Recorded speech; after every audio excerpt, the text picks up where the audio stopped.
नाजरीन, ऊंची आवाज़ इंडिया में आपका इस्तकबाल है। मैं हूं आपका मेज़बान इब्राहिम नफीस।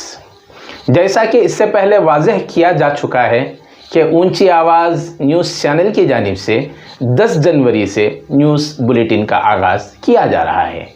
इस सिलसिले में रियासत भर के मुख्तलिफ़ अहबाब की जानिब से हमें फ़ोन पर तहनीती पैगामात मौसूल हुए।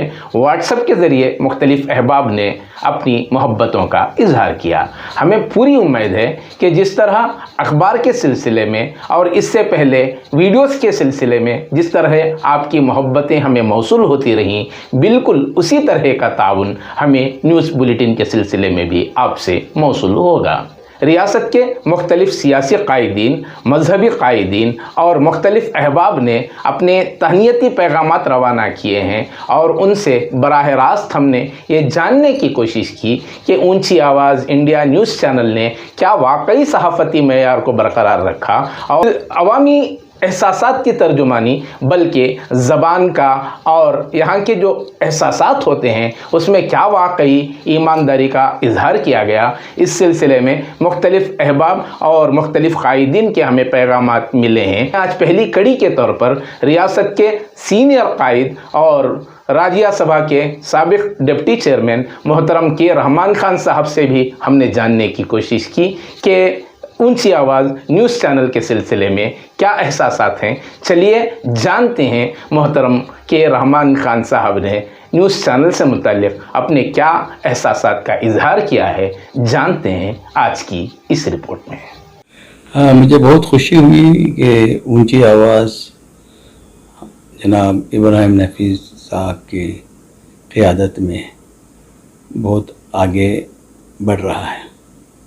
जो सफ़र 2012 में अखबार के ज़रिए से शुरू हुआ, उसके बाद उन्होंने डिजिटल चैनल जो वेब चैनल के ज़रिए से दिखा रहे थे, वो आज एक नया सफ़र शुरू कर रहे हैं जो न्यूज़ बुलेटिन के ज़रिए से।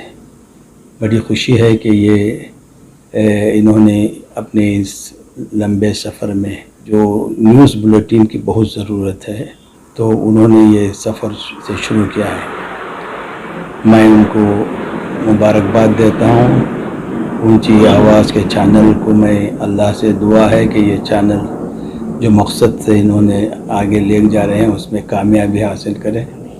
इसमें हर तरह के इनको ताउन मिले और ऐसे चैनलों को ताउन की बहुत ज़रूरत है। इसलिए हमारी हर एक उर्दू के पढ़ने वाले, देखने वाले और सुनने वालों को ये उनका फ़र्ज़ है कि इस तरह की जो कोशिशें होती हैं उनको कामयाब बनाने की कोशिश करें। मैं दोबारा इब्राहिम नफीस साहब को और उनके चैनल को मुबारकबाद देता हूं और मेरे नेक तमन्नाएं उनके साथ हैं। नाजरीन, हमारी ये रिपोर्ट आपको कैसी लगी हमें ज़रूर इत्तला करें और अभी तक आपने हमारा चैनल सब्सक्राइब नहीं किया है तो सब्सक्राइब कर लें और नीचे घंटी के बटन को दबाएं ताकि हर नोटिफिकेशन आप तक बराबर पहुंचे। शुक्रिया।